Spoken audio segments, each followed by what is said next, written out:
Hey everyone! Today we're diving into one of the most fascinating stories from the Bible, the story of Noah. You might have heard of Noah as one of the big names in the Jewish scriptures. He's often seen as one of the founding fathers of what eventually became the religion of Judaism. His story starts in Genesis 6 and covers some pretty intense ground, from the wickedness of the world to the famous flood, and finally to Noah's descendants. Alright, let's set the scene. At this point in the story, the world had gone pretty wild. Humanity was growing in numbers, and things were not looking good. The sons of God, which is a bit of a mysterious term, saw how beautiful human daughters were and started marrying them. God wasn't too happy about all this, especially as the earth got filled with violence and corruption. That's when God decided that humans would no longer live such long lives. Instead, their days would be limited to 120 years. Then there's this mention of the Nephilim. Now, Nephilim is a tricky word to translate from Hebrew. It has often been interpreted as those who do violence, but in the King James Version of the Bible, it was translated as giants. Imagine giants walking the earth, right? It's like something out of a fantasy novel. Some Jewish traditions even say these sons of God were actually angels, and when these fallen angels had children with human women, they not only created giants, but also taught humans things like how to make weapons and money. This kind of knowledge led to even more evil on earth. God saw all this wickedness and felt regret for having made humans. That's a powerful moment. God regretting creation. So, God decided to hit the reset button and flood the earth, wiping out all living things, except for one man who found favor with him, Noah. Noah was described as a righteous man, blameless among the people of his time, and he walked faithfully with God. Because of his righteousness, God decided to spare him and his family. Then comes the famous part, the ark. God told Noah to build a massive boat out of cypress wood. Imagine this, the ark was supposed to be around 450 feet long, 75 feet wide, and 45 feet high, about the length of a football field. God gave Noah detailed instructions on how to build it and what to bring inside. Noah was to gather 2 of every kind of animal, male and female, so they could survive the flood and repopulate the earth later. And Noah was also to bring enough food for his family and all the animals. But here's something interesting. In another version of the story, Noah is told to take 7 pairs of each kind of clean animal and 1 pair of each kind of unclean animal. This second version probably came from a different source, possibly one more concerned with purity laws. So, Noah builds the ark, gathers his family, and prepares for the massive flood that's about to come. And so, the skies opened up and the rain began to pour, non-stop for 40 days and 40 nights. Now, when we say 40 days, it's not just a literal count. In many ancient texts, 40 often represents a long period, perhaps even a generation. So, in Noah's story, it means a long, intense time of relentless rain that covered the earth. It's fascinating that flood stories aren't unique to the Bible.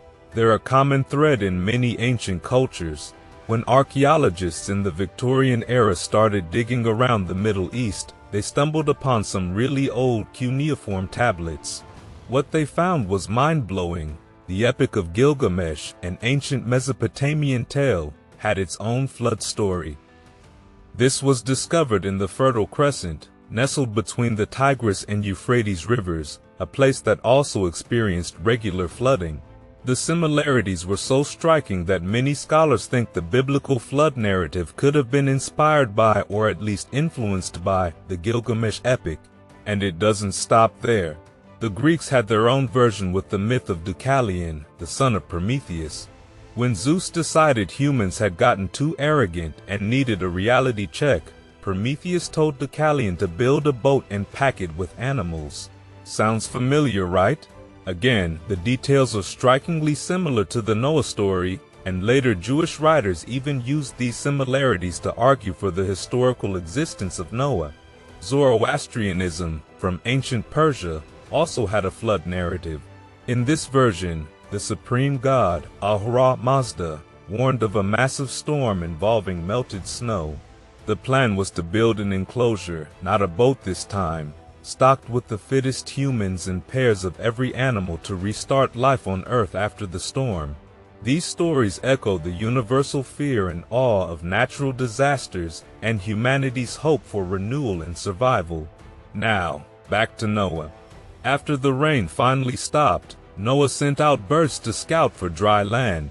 Remember the dove that came back with an olive branch? That image has become a universal symbol of peace, representing hope and a new beginning.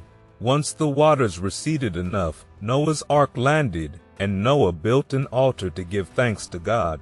He offered sacrifices using some of the clean animals and birds he had saved. And here's where it gets deep. God smelled the aroma of the offerings and decided never again to curse the earth because of humans, despite their flawed nature. The seasons and cycles of life, seed time and harvest, summer and winter, would continue uninterrupted. This was God's promise, a new beginning for humanity. Then comes the first major covenant between God and Noah. In the ancient world, covenants were like contracts between the divine and humans, setting the rules for human behavior in exchange for divine protection. This covenant was straightforward. God blessed Noah and his sons and told them to multiply and fill the earth. They were given dominion over all living creatures, and everything that moves was now food for them, an expansion of their previous diet. But there was a significant caveat. They were not to consume meat with its lifeblood still in it. The respect for life was clear. Blood, representing life, belonged to God. There's an interesting connection here with later Jewish laws found in the book of Leviticus, which might have been added to Noah's story to bolster its authority. The prohibition against consuming blood remains a practice in Jewish communities to this day. And just like Abraham had circumcision as a sign of his covenant, Noah received a different sign, the rainbow. Every time we see a rainbow, it's a reminder of God's promise never again to flood the entire earth. But Noah's story doesn't end there. He's also known for planting the first vineyard, and this is where things get complicated. After harvesting his grapes, Noah made wine, drank a bit too much, and ended up lying naked in his tent. His son Ham saw him in this vulnerable state and told his brothers, Shem and Japheth. Instead of joining in Ham's apparent disrespect, they walked in backward, covering their father without looking at him. When Noah woke up and learned what had happened, he cursed Ham's son Canaan, condemning him to be the lowest of slaves to his brothers. This story has sparked debates for centuries. What exactly did Ham do wrong? And why was Canaan, Ham's son, cursed for it? Some believe Ham's sin was merely disrespect, mocking his father's state. Others, influenced by later biblical laws on incest, think there might have been something more inappropriate going on. The curse of Canaan later became a justification for Israel's conquest of Canaan and has, unfortunately, been misused throughout history, even as a justification for the enslavement of people of African descent. Fast forward a bit, and Noah's righteousness became a subject of fascination. Some ancient texts, like the Book of Jubilees and the Book of Enoch, claim that Noah was taught healing by angels to help humanity overcome the evil influence of the Watchers. And in the Middle Ages, it was said that Noah deliberately took 120 years to build the ark, giving people ample time to repent. He even became a symbol for undoing Adam's curse by planting vineyards and, in some versions, inventing the plow, making the earth fruitful again. Noah's story extends beyond just Jewish and Christian traditions.